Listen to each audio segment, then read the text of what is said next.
राम राम जी मेरे दोस्तों। जय रामराज आवान मिशन। आओ चलते हैं रामराज की यात्रा पर और आज चर्चा करते हैं रामराज में आत्मीयता की। आत्मीयता जो कितना सुंदर शब्द है आत्मीयता। ये हमारी रामपन की बुक पार्ट 13 के पेज नंबर 32 पर लिखा है। आत्मीयता आत्मीयता मतलब मनों का अपनापन। जब हम राम की बात करते हैं, भगवान की बातें करते हैं, तो आप देखते होंगे कि एक अलग प्रकार की आत्मीयता, एक अलग प्रकार का अपनापन और एक दूसरे में विश्वास हो जाता है। विश्वास, आस्था पैदा हो जाती है। यह सब क्या है कि और सब बातें करने से यह बात पैदा नहीं होती है जो बात भगवान की बातें करने से पैदा होती है। जब मैं विचार करता हूँ तो पाता हूँ कि सत्य है। यही वजह है आत्मा एवं परमात्मा की। अर्थात परमात्मा जो हम सभी आत्माओं का परम पिता है, माता है, पिता है। अतः जब परमात्मा की बात होती है तो हम लोगों के अंदर बैठी हुई आत्माएं स्वयं ही महसूस होती हैं, स्वयं ही महसूस करती हैं कि कोई अपनी बात हो रही है, कि कोई अपनों की बात हो रही है। यही है कारण कि भगवान की बातें होती हैं तो आत्माओं की आपस की बातें, अतः आत्मीयता हो जाती है। एवं आत्मीयता वाला अपनापन, एक रूहानी अपनापन, एक रूह का महत्व हमेशा हमारे शरीर से ज़्यादा होता है, तो रूहानी अपनापन हो जाता है, आत्मा का अपनापन हो जाता है। तथा ज़्यादा समय तक ये अपनापन रहने वाला, टिकाऊ होता है। अतः भगवत चर्चा, परमात्मा का विषय, रूहानी विषय, ये ज़्यादा दिलचस्प विषय है एवं रूहों का, आत्माओं का मनपसंद विषय है। कितनी सुंदर बात, कितना सुंदर विचार, जो शायद कभी लोग इस पर ध्यान ही नहीं देते, मगर जब ध्यान देंगे तो देखेंगे यह हकीकत है। जब भी आपके पास कोई बैठ के भगवान की बात करता है तो आपको बड़ा अच्छा लगता है। आपको उस व्यक्ति के साथ एक अलग ही प्रकार का अपनापन लगने लगता है। और ये सही है, क्योंकि कहते हैं आत्मा परमात्मा का अंश है और परमात्मा ही आत्मा का परम पिता, पिता माता त्वमेव माता च पिता त्वमेव त्वमेव बंधुश्च सखा त्वमेव। सब कुछ वही है।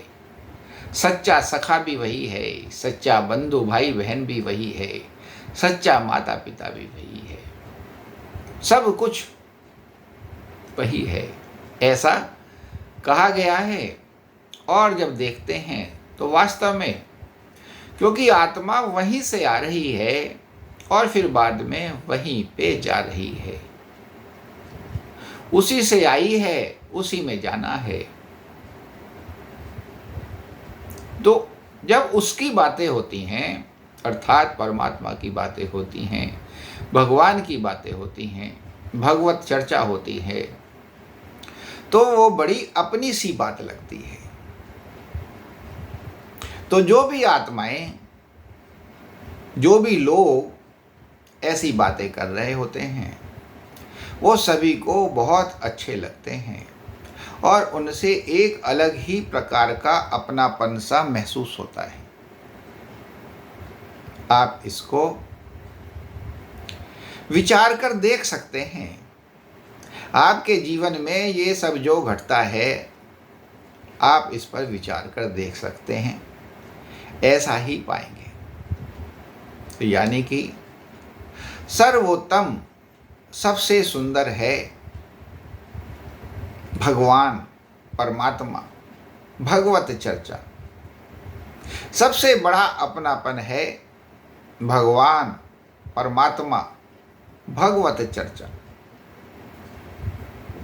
क्योंकि जो तुम्हारे मन को, तुम्हारी आत्मा को सबसे ज़्यादा सुख देने वाला है और स्थायी सुख देने वाला है, वो भगवत चर्चा ही है, सत्संग ही है, सत्य की चर्चा ही है। सत मतलब राम, सत मतलब भगवान, सत मतलब परम पिता, विधाता, कुदरत, ये ही सत्य है। तो सत्य की चर्चा, सत्संग, यही सबसे सुंदर है। जैसा शास्त्रों में कहा गया है कि सत्संग सबसे सुंदर, सबसे बहुमूल्य, क्षण भर का भी हो जाए तो बड़ा कीमती सिद्ध होता है कि यह सत्य है। क्योंकि ये तुम्हारी आत्मा को, तुम्हारे मन को बहुत ही सुख देता है, शांति देता है और दीर्घ एक स्थिर शांति देता है। तो आओ मेरे दोस्तों, इस रामराज की यात्रा में हम इस महत्व को समझें, भगवान की बातें करें, भगवान को समझें, भगवान को अपनावें और भगवान से बनें और भगवान सा सुख सब लोगों को देवें, स्वयं भी भगवान के सुख का आनंद उठावें। इसी से आप राम हो जाते हो और इसी से आपका राज्य, जो सब भी आप पर निर्भर हैं, सब राम राज्य का सुख भोगने लग जाते हैं। इसी बात पर सब मिलकर बोलें जोर से, जय रामराज, और कमेंट में भी लिखें जय रामराज। कमेंट्स पे इन हमारी जो वीडियो में चर्चा होती है, इस पे चर्चा करें ताकि ये और ज़्यादा विस्तृत हो सके और ये विचार ज़्यादा से ज़्यादा लोगों तक पहुंच सके, इसकी रीच बढ़े और इसको ज़्यादा से ज़्यादा शेयर करें ताकि लोग शीघ्र ही राम बने और अपने जीवन में राम राज्य को पुनः स्थापित करें। जय श्री राम।